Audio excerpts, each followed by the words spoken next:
हमने तो ऐसी बातें कभी की नहीं। हमने अली और मुआविया को आपस में झगड़ता हुआ हमने नहीं दिखाया।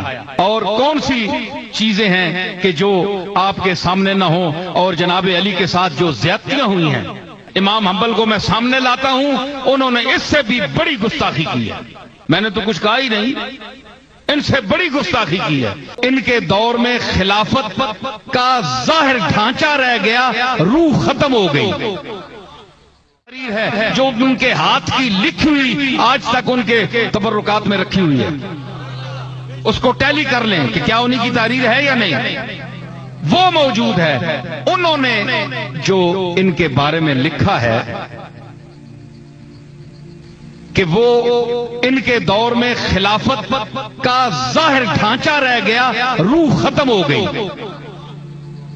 ये थोड़ा जुमला है? ये क्या गुस्ताखी है? ये क्या गुस्ताखी है? मैं आपको और दलाइल भी दूंगा। मुहय्यरुल उकूल, अकल हैरान हो जाएगी वो वाकयात पढ़कर। और ऐसे ऐसे अकाबिर के मैं कौल आपको के सामने रखूंगा कि आप उनके, फिर आपसे कहूंगा कि आप अब इनके लिए राय कायम करें कि ये आपके नजदीक भी गुस्ताख है। ये बात नहीं है। हमने तो ऐसी बातें कभी की नहीं। क्यों कि एक जो इत्तेहाद उम्मत की एक फजा बनाने की कोशिश करते हैं। हमने अली और मुआविया को आपस में झगड़ता हुआ हमने नहीं दिखाया। और कौन सी चीजें हैं कि जो आपके सामने न हो, और जनाब अली के साथ जो ज्यादतियां हुई हैं, आपको क्या पता? मैं आपको बताऊं, मेरे बाप, मेरे दादा, मेरे परदादा से बड़ा और तमाम उलमाए उम्मत जिसकी इज्जत करते हैं, जिसके नाम पर सर झुकाते हैं, और बड़े बड़े मुअल्लिफीने हदीस उसके नाम आने पर अपनी गर्दनें झुका देते हैं, जनाबे हजरत इमाम अहमद इब्ने हंबल रजी अल्लाह ताला अन्हु, आज भी सऊदी अरब का जो मसलक है, मजहब है, वो हंबली है, हनाबिला। उनसे पूछा गया, उन्होंने जो तकरीर की है, आप इमाम अहमद इब्ने हंबल को भी गुस्ताख कहेंगे? आइए इमाम हंबल को मैं सामने लाता हूं, उन्होंने इससे भी बड़ी गुस्ताखी की है। मैंने तो कुछ कहा ही नहीं, इनसे बड़ी गुस्ताखी की है। और आप मुझे लिख कर देंगे कि इमाम अहमद इब्ने हंबल गुस्ताख है, फिर मैं आपकी इस तहरीर को उलमाए उम्मत के सामने पेश करूंगा। ये आप आएंगे तो आपके इल्म दायरा बड़ा, भी मुताला बहुत कम है। आप आए, आप नहीं बता सकते कि उन्होंने क्या लिखा। मैं इस मजमे में वो तफसील नहीं बताना चाहता, मैं इशारा देना चाहता हूं कि एक किताब हजरत इमाम अहमद इब्ने हंबल के सामने पेश की गई। आपको पता होना चाहिए कि इमाम हंबल वो शख्सियत है कि जो 6 लाख हदीसों के हाफिज थे, 2 लाख मौजू हदीसें उनको याद थी, जाली हदीसें जो लोग बना लेते थे, वो भी इमाम अहमद इब्ने हंबल ने याद की, ताकि पता चले कि ये जाली हदीस है या असली है।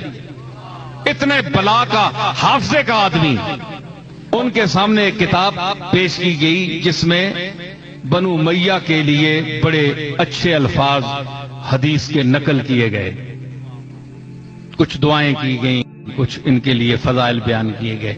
तो उनके साहबजादे अब्दुल्ला ने जब उनके सामने ये किताबुल मरवानिया उसका नाम था, वो पेश की, तो उन्होंने अपनी गर्दन मुबारक, हजरत इमाम अहमद इब्ने हंबल की उस वक्त 80-82 साल की उम्र थी, तो लिख लिख कर उनके घुटने जो हैं वो सर के ऊपर हो गए थे।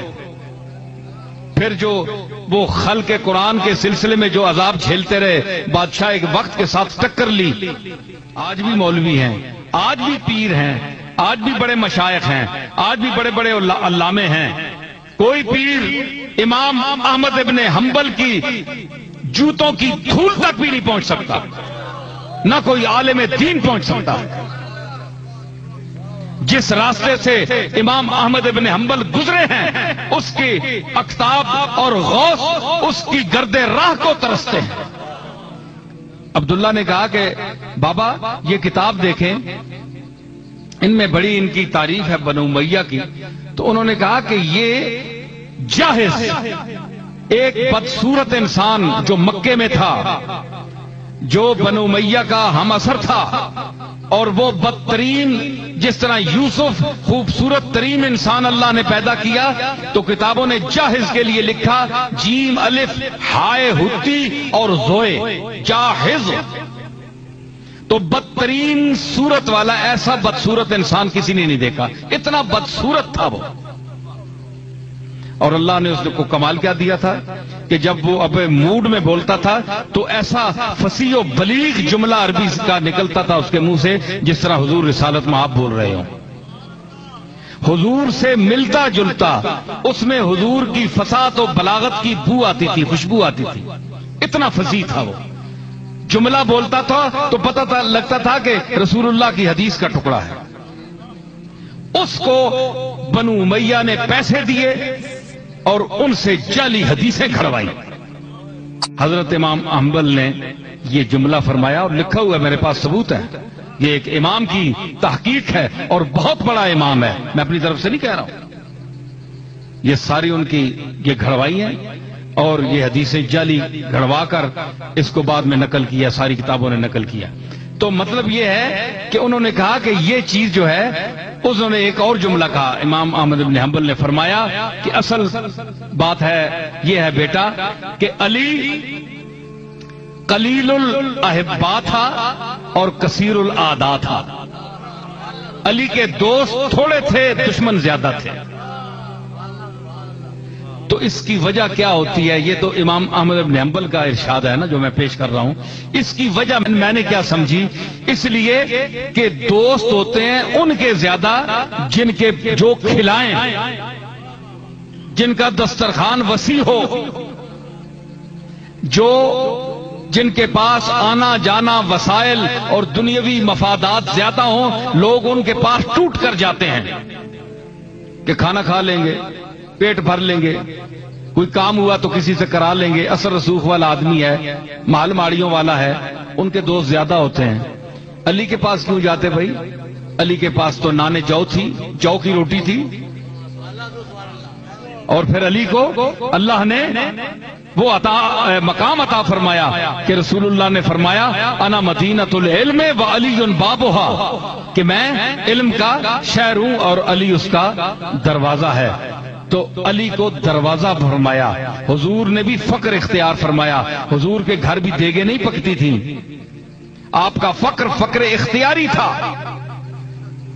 تو آپ نے تین دن اپنے شکم مبارک پر پتھر باندھے تو وہی رنگ تھا علی میں، تو پھر اسی چیز کا وارث اسی کو بنایا۔